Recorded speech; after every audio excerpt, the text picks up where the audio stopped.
В третьем международном турнире принимает участие 14 команд.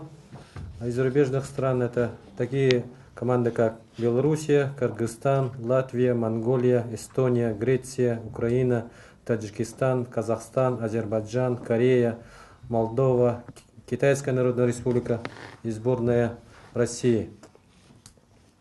Спортсмены, значит, все приехали, команды все приехали, они разместились все. Ну, часть команды разместилась в гостинице Центра спортивной подготовки «Триумф», и часть команды разместилась в гостинице училища Олимпийского резерва.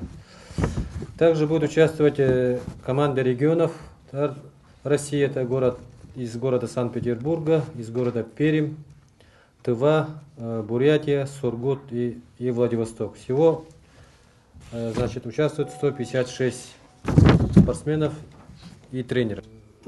Будет талисман турнира, это Барс. Мы завтра все посмотрим, ознакомимся. И, значит, талисман уже будет ежегодно, каждый год присутствовать. В сборной Якутии мы рассчитываем, конечно же, на золото. Минимум 1, максимум 2. Ну, кого покажет. Ну, а сборная России, конечно, состав очень сильный. Первые и вторые номера все приехали. Тем более они уже акклиматизировались, поэтому в боевом таком настрое тоже сборная России тоже будет.